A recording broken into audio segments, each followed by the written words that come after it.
What is up, Simply Fab fam? So we are on our way right now to a protest. I'm so excited. I have been waiting for this for a long time.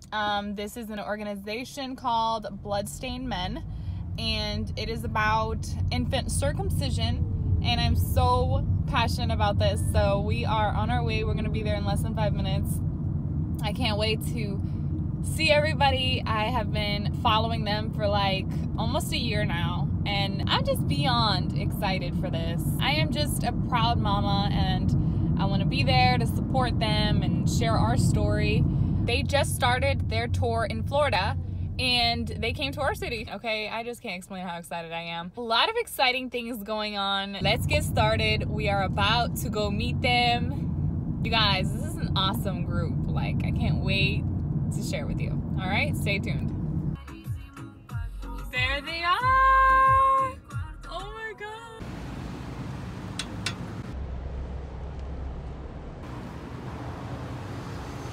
We are here live with Bloodstainedmen, and AJ is sleeping. AJ is sleeping and Mama is here protesting. And yeah, we're seeing a lot of interesting reactions. I got to meet the crew here at Bloodstainedmen, and this is exciting stuff. I'm one of the mamas, proud mamas, that kept my baby intact, and I am so proud of it, and I know that he is blessed for it.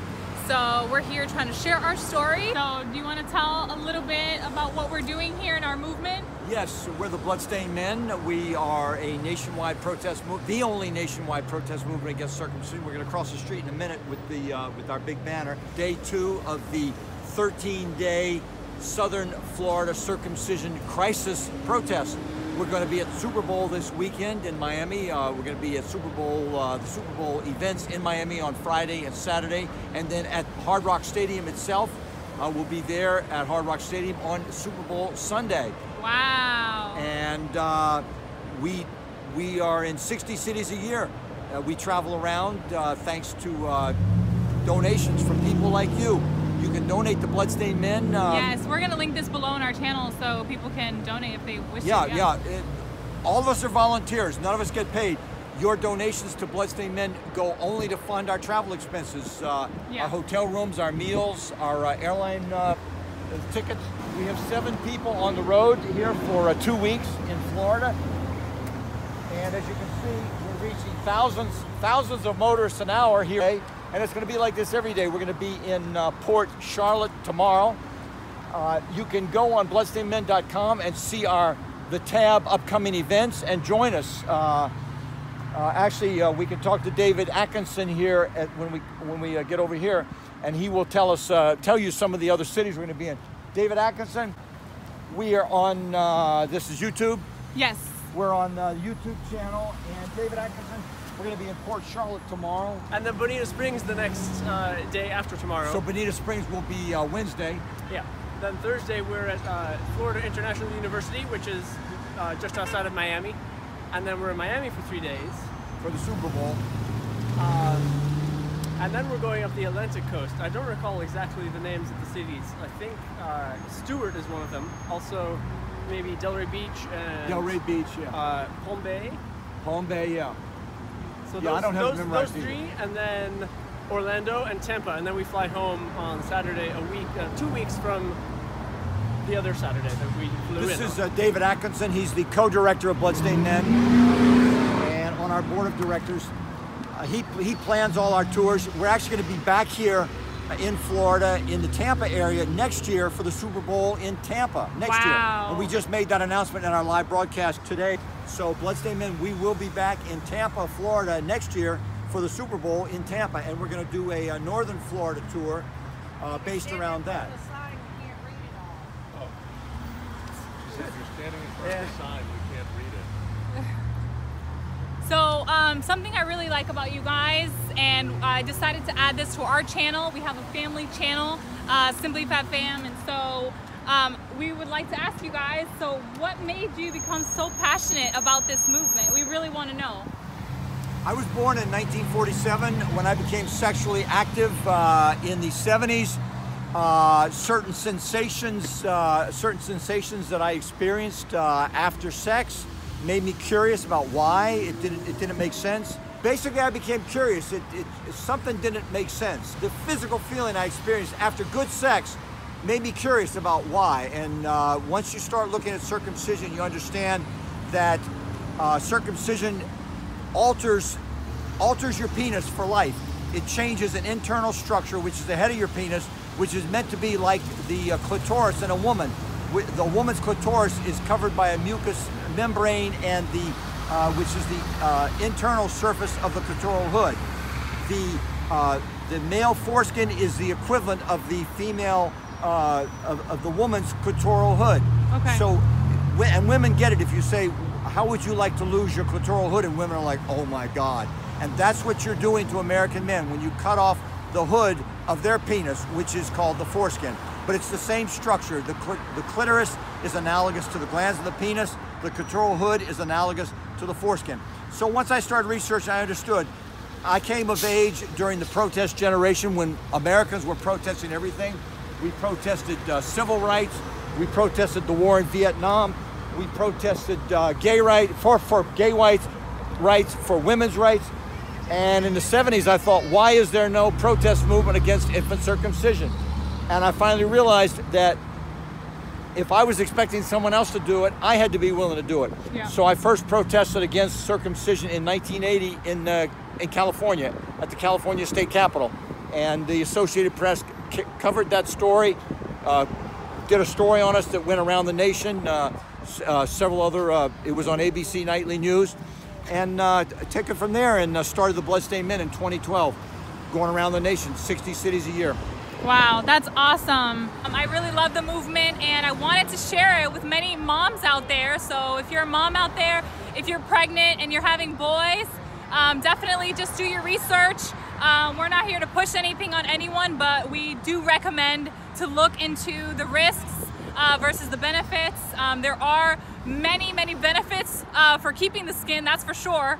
So do your research. Don't let your baby daddy, your husband, your boyfriend, your fiance, don't let him just bully you into it.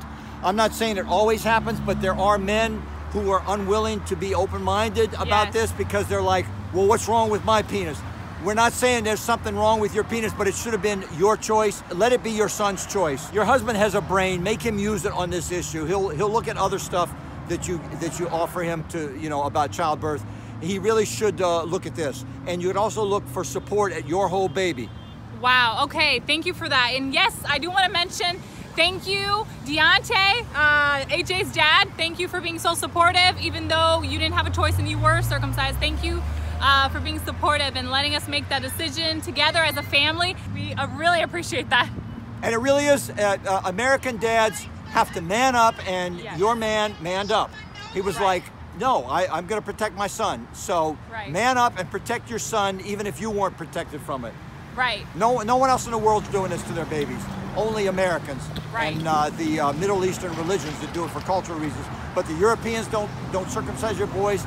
The South Americans don't circumcise your boys. The Asians don't circumcise their boys. Wow. So American doctors are really alone in the world doing this to American men when we're babies and can't fight back. So do the right thing, Dad. Man up, and Mom, tell your man, this is about protecting your son. Yep. And stand up to your man. Don't let him threaten you, because some of these men do these just have a knee-jerk reaction. But if you stand up for your son, be mama bear, stand up for your son. Most men will come around when they understand how much it means to you that you're willing to say, look, I'm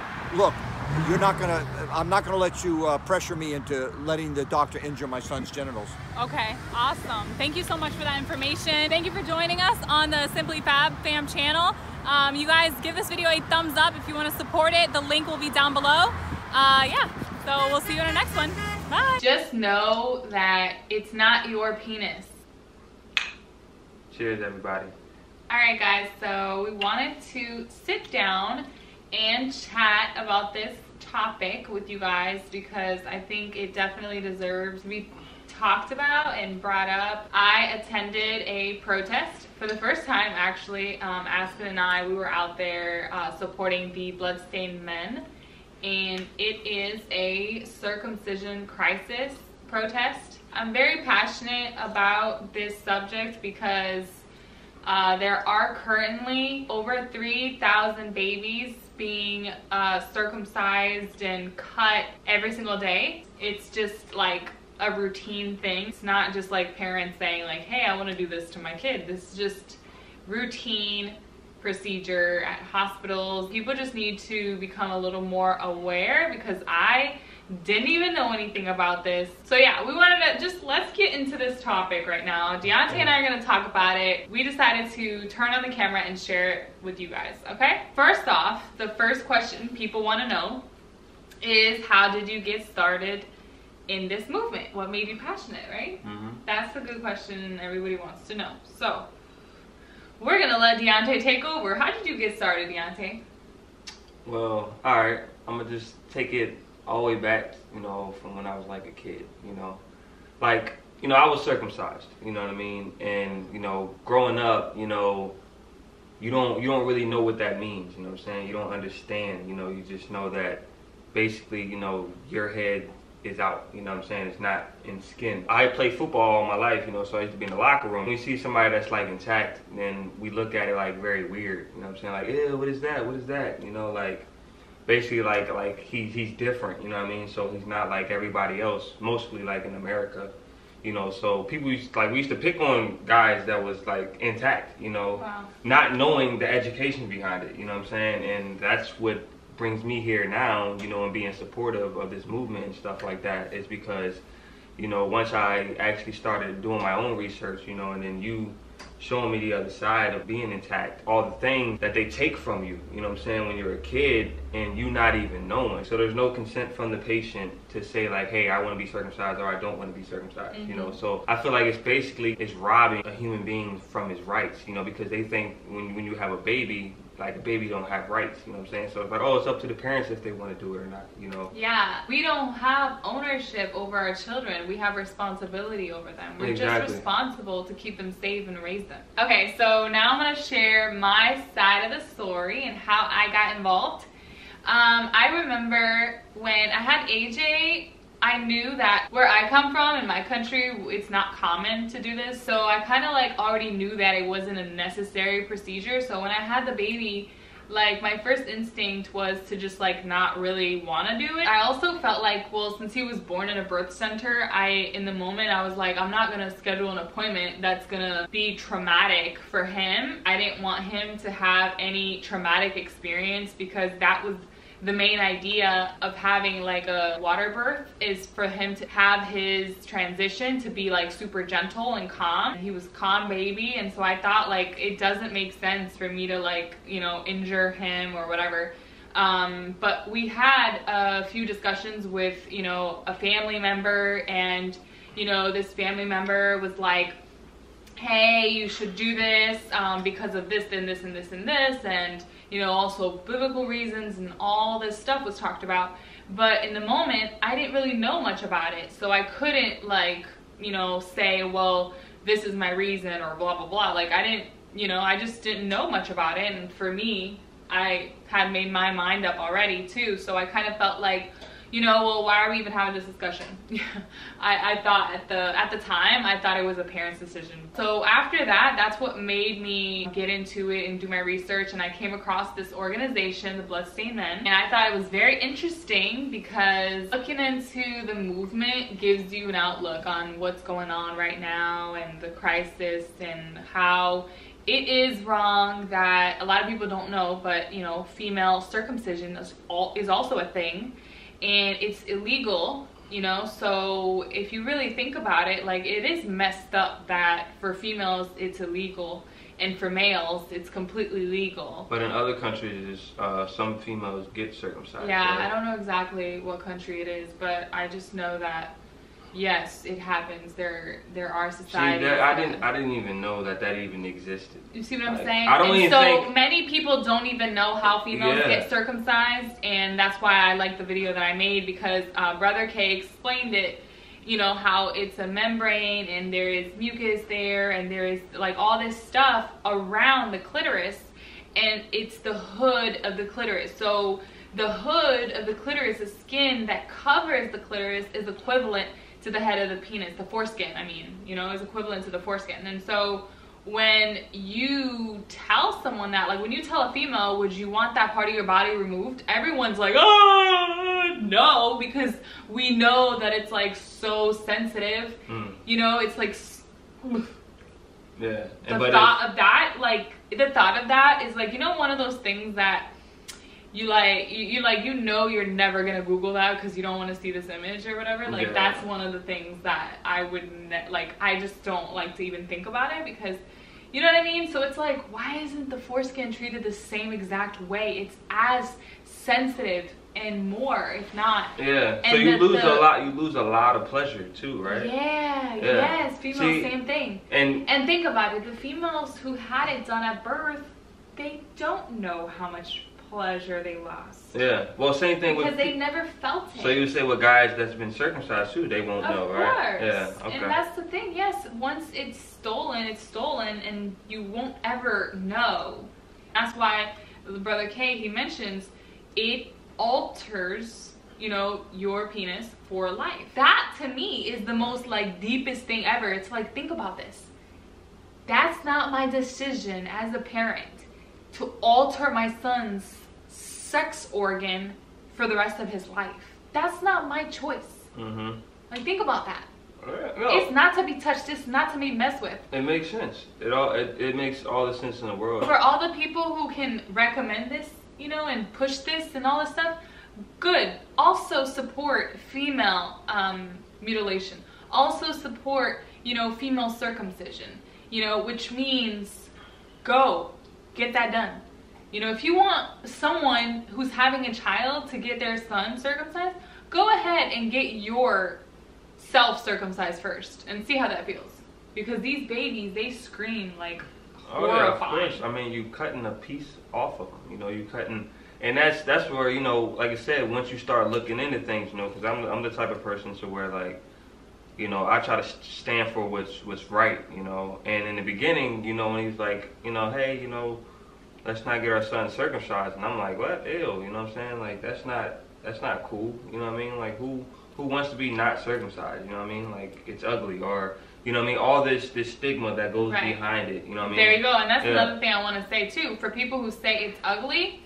So what are we talking about? Cosmetic surgery? Yeah, no, but that's what I was going to go ahead and get into. Like, after I did the research. If his nose is ugly, should we get his nose done? Yeah, pretty much. But I did the research, and the foreskin, they don't even throw the foreskin away. They use it, you know, for people like. For other cosmetics. Yeah, so there's like people's foreskin on people's faces out here, you know what I mean? Like, people walk around with babies' foreskins on their face, you know? Yeah. And it's like, why? Because it's like a really, really like nice texture, or, you know what I'm saying? Like, yeah, it's an infant texture. It's an infant. So you think that's why they really push it, is because of the money, of course. The money too, yeah. Yeah, so lots of profits, millions of dollars a year. Yeah, and that's the thing, like, you know, me looking back, yeah, I feel like something was taken from me, you know what I'm saying, without my consent, you know what I mean, like, yeah. I would want to grow up and, like, yeah. That's why we're trying to outlaw this. Yeah. So people in the future who are being born now, this generation, they don't say what you're saying, like, too bad it was legal, because I didn't have a say. If it was illegal, I wouldn't have to worry about it. Yeah. We wouldn't have this conversation. Exactly. You see? Yeah, that's true. We're not telling you not to circumcise your kids. You know, you're going to do what you want. Yeah. You know, but it's like... Just know that it's foreskin theft. You know, you are giving away your power, basically. You know, when you don't do your research, when you don't see how harmful this is for your child, it really sucks for some parents. I was around, you know, parents who had that done and they regret it so much, you know, and it's so sad, like, the consequences, because some of them have complications, you know, and one of the risks is death, bleed to death. So it's like, why would you want to do something that has a risk of death? If death is on the list, count me out. Yeah. Count my kid out. Sorry. Okay, so for the people that say, like, all right, I circumcise for hygiene reasons. You know, what if there's a water crisis or something goes down that, you know, I can't clean the inside of my penis, you know? So I think a lot of other people, they do cut the foreskin because they think of hygiene reasons behind that. What would you say? What people think is dirt is not dirt. It's a natural mucus that is used, the body uses as lubrication, natural lubrication. And something that a lot of people don't know either is when you're intact, you don't have to retract. You just clean what you see. It remains an internal organ, so you don't have to like pull out the internal organ the same way that women don't have to clean their actual vaginas. Like, yeah, I like mean the vaginal inside. canal. Yeah. Like you see why women, this all makes sense because it cleans itself. Pretty much, yeah. It has its own system. And a vagina has no choice. You can't, I mean, you can't really clean up there. You Like, how do don't you need to do that. I'm saying, but how do you even do it if you wanted to? You know what I'm saying? Like, oh, I know. If you guys have any questions for us, leave it in the comments below. We're gonna leave the links, resources down in the description. Bloodstainedmen.com, yourwholebaby.org. If you guys are new moms out there, or if you just found out you're having a boy, do your research and check out these pages. And if you guys want to support Bloodstained Men, I'm gonna also leave the link down below. We love them, and we're actually trying to go back out there. Their last day is gonna be in Tampa. All right, so we're gonna leave you guys with those thoughts. If you have friends that are having kids, boys, send them this video. Let us know in the comments. Give this video a thumbs up, subscribe to our channel, and click the bell notification so you guys are notified when we upload another video. And we'll see you guys in our next one.